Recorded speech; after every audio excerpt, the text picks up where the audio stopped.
guys, what's up and welcome back to my channel. So today we're going to be doing something slightly more lighthearted than usual. We're going to be talking about a Cosmopolitan magazine article.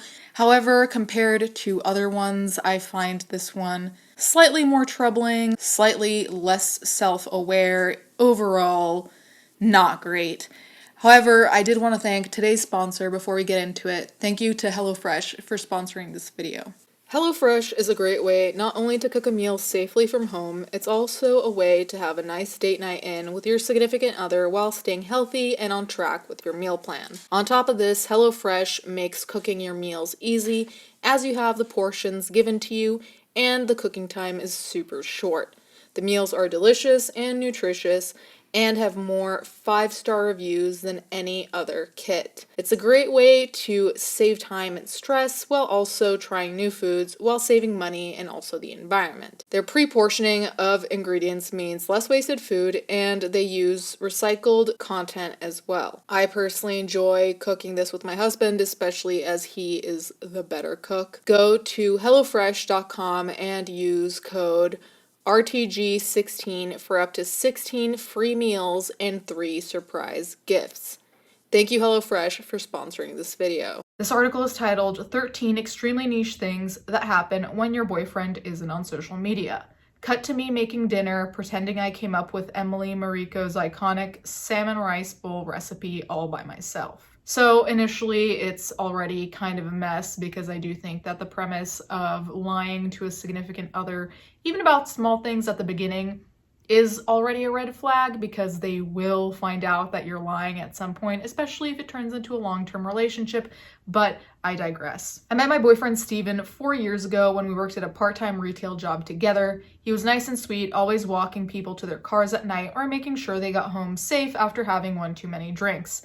I developed a crush quickly, but there was just one little thing giving me pause. He had, and still has, zero social media presence. I'm talking no Instagram, no Twitter, Snapchat, and no TikTok. Nada. I already think it's a little bit weird to judge someone for not having social media. We know how toxic social media can be, so choosing to not have it for your own well-being or because you're not interested, I don't think is something necessarily that should worry people. As someone who lives and breathes celebrity drama and viral TikTok sounds, this was new to me.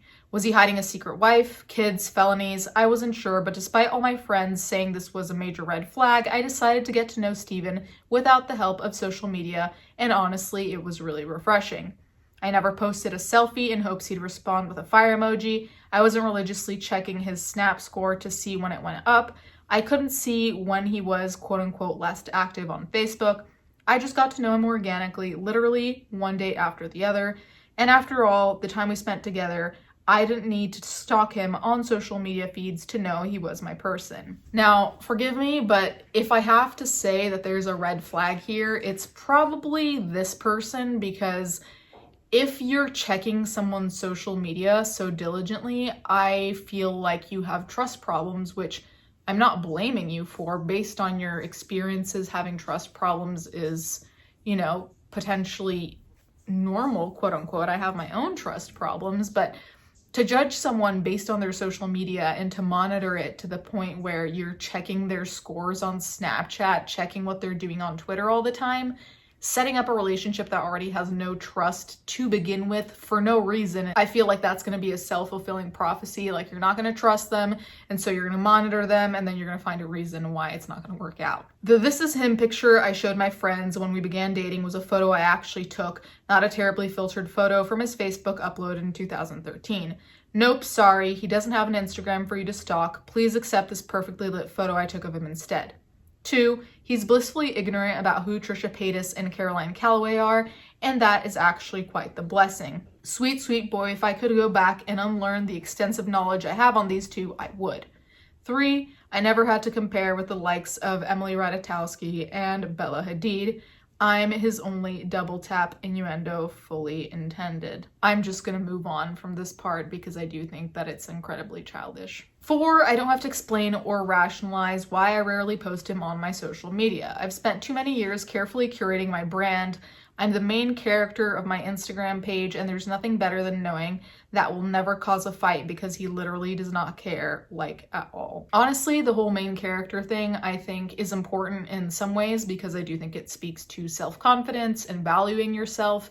But I also think that thinking of yourself as the main character or being worried about being the main character is not necessarily a good thing, because the only worry you should have is your own self-value, not how other people value you, and not as a character in your own life. 5, he's completely unaware that most of the restaurants we go to are because of my favorite Instagram account. So some celebrity recap is a game changer and makes me look like a total Yelp expert without having to do any of the work, because if Zendaya goes to this restaurant, you know she must be chef's kiss. This I find deeply sad, not because it's bad to go where celebrities go or be inspired by celebrities, but I also feel like if that's a big part of your life and you make decisions based solely on that,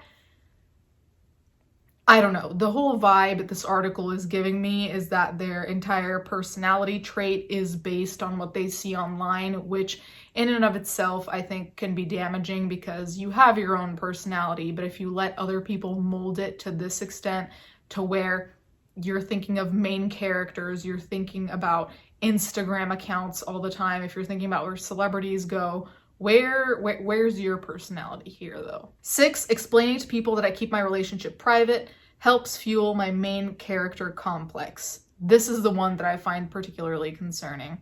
Over the last year, people began to soft launch their relationship by posting untagged snaps of their partner's hands or their back toward the camera, obviously making this mystery person way more alluring. Yet I've been doing this for years. Am I better than everyone? No. The quick answer is no, you're not better than everyone, and you overanalyzing this stuff as opposed to actually prioritizing the relationship in its integrity, in its worth, I think is a problem. I think the red flag here is you, not him, as far as we know. Now, there are a couple more points. Frankly, they're not much better than what I've read until now, which is saying something. But there was an article titled "The Dark Side of Cyber Monitoring a Partner, the Role of Digital Surveillance in Abusive Relationships." And I'm not saying this relationship is abusive, just the act of cyber monitoring. It says, "This method of creating psychological control is particularly damaging within relationships where the parties have different levels of familiarity with technology.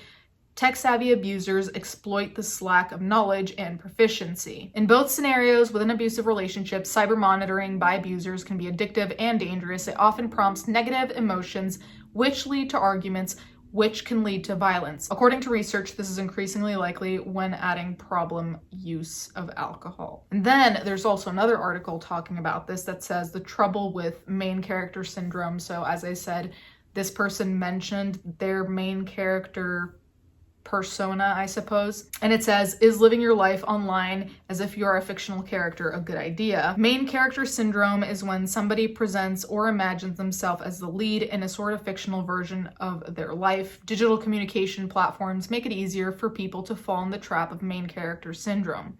Main character syndrome could share traits with psychological problems like narcissistic personality disorder for a minority of people."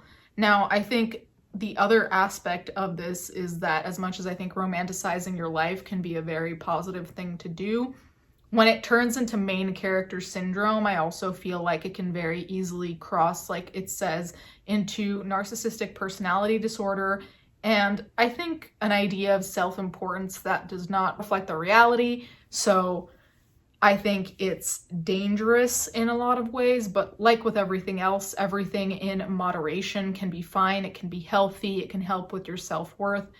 But generally speaking, this article rubbed me the wrong way just because it seems very self-centered and not centered on a relationship. Ideally, when you're talking about a relationship, you're talking about how it is between you and your partner, how healthy it is, what you guys do to improve each other's lives, whereas this article just seemed to focus on what does this bring to me? What does it mean to me? What's a red flag to me? Which you're entitled to think whatever is a red flag, but at the same time, maybe check the red flags on your own end and maybe reevaluate what it means to be in a relationship as an adult, because a lot of this reads as very teenager-ish.